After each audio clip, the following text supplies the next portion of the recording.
and welcome back everybody to another live lesson. This week we are going over learning from mistakes. Now, let's get started. Start with mistake number 1, right? So we're learning from our mistakes. That's the name of the lesson. This is the first mistake we're going over, and that is the failure to be ready, right? So when I say failure to be ready, this means, and again, if this sounds like you, maybe this means that you need to make a change.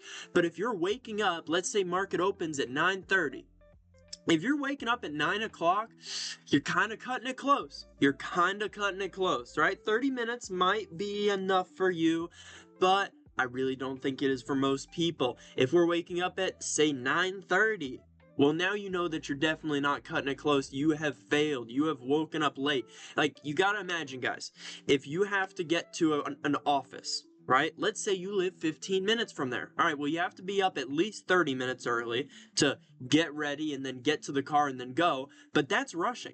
So if you're 15 minutes away and you got to get ready in 15 minutes, be in the car and go, you're rushing to wake up 30 minutes before work starts. So when would you usually wake up? If you've got a 15-minute drive and you've got to be ready, put on your work clothes and, maybe take a shower, brush your teeth, everything, probably wanting to get up around 8:30, maybe 8 o'clock, an hour and a half, depending on what you need. So that bottom section I have right there, let's break this down. We'll go through those bullet points on your screen. When are you waking up? That's the first one to ask. We just went over that. Should be at least an hour. What are you doing after? Very important. The bare minimum, as a human, is brush your teeth, maybe put some clothes on, maybe wash your hair, wash your face, like the bare minimum. But then after that, maybe make a cup of coffee. If coffee's not your thing, maybe make a cup of tea. If neither of those are your thing, you might want to start making it your thing. It helps me a lot. Make one of those things your thing. And then what should you be doing, right? This is important because we're talking about getting ready for it, but before the market opens, go through if there are other things outside of trading. Try to take care of those things before the market opens because you don't want to have those things on your mind. Whatever your routine is, make it and stick to it. That's the focus for today. Make it and stick to it. Okay, that's the first one. Second thing, losing focus. This is something that I have struggled with more than anything else when it comes to trading. And that is when I get on my computer, I've done my morning routine, I've gotten ready for the day, nothing's really on the back of my head. I am here to trade, and that is the only reason I am here. But then I get tired of looking at red and green candles for half an hour, and I think, you know what, maybe I'm gonna open up a YouTube tab. All right, watch some YouTube, market's not moving much. But then I look back, I don't realize I've been watching a 20-minute video, I missed 4 candles on the 5-minute chart, and there was my setup, there was my take profit, and I missed it for the day, and now I have to shut it down thinking, man, that was a winner, and I just wasn't alert. And all it was I got bored and I wanted to watch a YouTube video. I think you should have something else, right? However, it should not be something that's focus intensive. Down at the bottom, I have some examples. You make food, right? If it's around noon and you want to make lunch, that's fine. Have your alert set, have your phone with you, whatever you need to do, and, go make some food. Energy is very, very important for this. We don't want to be trying to trade on an empty stomach, right? Anything we do when we're, not satiated is going to make it more difficult to stay focused. But light exercise, personally, for my morning routine, I've been doing a little bit of yoga just to kind of get my body to wake up. It's not going to make me sweat, right? It's just a little bit of a routine to get my body opened up, and I feel better for the rest of my day. But it is not focus intensive. That's the most important thing to take away from here, is that you're always mostly focused on the charts. Finally, mistake number 3, right? It is pretty overlooked in the sense that it's very easy to wake up, do our morning routine, right? Boom, boom, boom. We're ready. We do a little yoga. We get our coffee. Bam, we're ready. 9:30 hits. We're locked in. 70% of our focus is on the charts, but it's moving kind of slow, so we're doing something on the side, right? Moves along. We get our trade. We place our trade. We get our take profit. Bam, it's a great day. Day's over. We move on, and we're done. But why? Why are we done? Well, we placed our trade. Cool, I can move on. I can go do whatever I want for the rest of the day.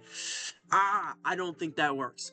I think what's going to happen is you're going to place your trade, you're going to win, and you're going to move on with the rest of your day, but then you're going to come back tomorrow, you're going to do the same thing, and you're going to lose. And now you're going to start thinking, man, why did I lose? Did I do something wrong? And then now you might start to think and change, right? Maybe not the first time, maybe not the second time, but these losses build up. Maybe you take 4 losses in a row, right? That's going to hurt, but it has to happen. I don't care how high well, there are outliers, but for the majority of us, 4 losses in a row, excuse me, is going to happen at some point. Maybe 5, maybe 6, right? Again, that depends on your win rate. But point is, if you are not journaling after every day, if you're not taking a trade log, if you're not screenshotting your trades, if you don't have any routine for the end of the day, these things are going to add up and they're going to build up in your mental atmosphere, and eventually you're going to start to think, man, I'm doing something wrong. Or, man, the market's just not there for me anymore, because you don't have any data. Right? And maybe it's not even that you take losses. Maybe it's one day you look at your account and you go, man, I had a great month. I made 10R and I was risking $200 a trade. I should have made $2,000. But you look at your account and you're barely up 1,000. You're like, whoa, what's going on? How am I only up half of what I should have made? Because let's say you go into the next month and you make 2R. Well, that 2R that you made, should have made 400, but instead now you're actually down money. You're like, whoa, I should have had a okay month, but I'm actually negative. How is that happening? Well, if you're not journaling, if you're not taking screenshots, if you're not making a trade log, right, you got no routine, you don't know. You have no idea, because this is what gets overlooked when people say, I backtested my strategy and it's 90% win rate and I get 10 to 1 R to R on every winner. What they're not seeing is slippage. What they're not seeing is commission. They're not seeing failure to enter. They're not seeing failure to exit. These are things that you cannot backtest. They have to be forward tested or live tested. These are things that you have to do. You are accountable. You have to be the one to say, oh shit, I got filled at a bad price and I'm continuing to get filled at a bad price, and ask why.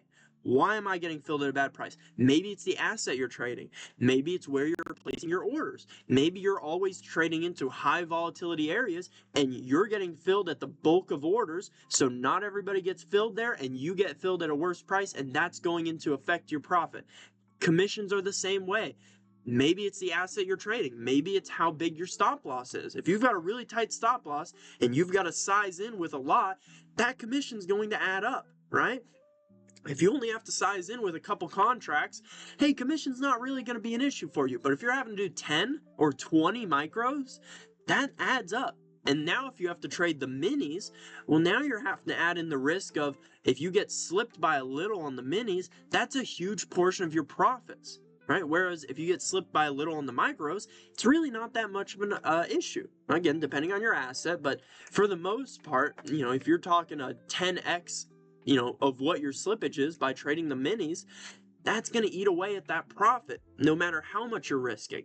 So again, the point is, there are some things in trading, and actually it's most things in trading, that you cannot backtest.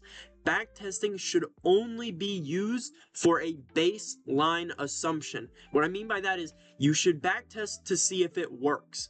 Step back and ask yourself, is this really going to help me in the markets? Right? So, we break this down with the core principles of the market, and those are volume and resistance, right? How much pressure is being put into the market, right? How much people are buying or selling, and then resistance. How many people are going against those who are buying and selling, right? But again, the point of all of that is that if you don't journal it, if you don't track it in any manner, then you don't know. You don't know where the mistake is coming from. And as soon as you can single out that mistake and figure out, oh, this is where my problem is, now you can make real adjustments, not back-tested adjustments, real life adjustments, whether it be commissions, whether it be slippage, whether it be your own, inability to actually place the trades because the market moves too fast. These are all real things that I'm sure all of you have encountered at some point in your trading career, but when you go to backtest it, you don't see these things and you try to ignore them. Okay? I'm going to end it there. Thank you guys so much for joining me this week. This has been another successful live lesson on the Learn, Trade, Win YouTube channel. Again, Please join the Discord channel. Links are posted in the description of this video, and we will see you guys next week, Thursday, 1 o'clock in the Live Education channel. Have a great day, everybody. I'll see you around.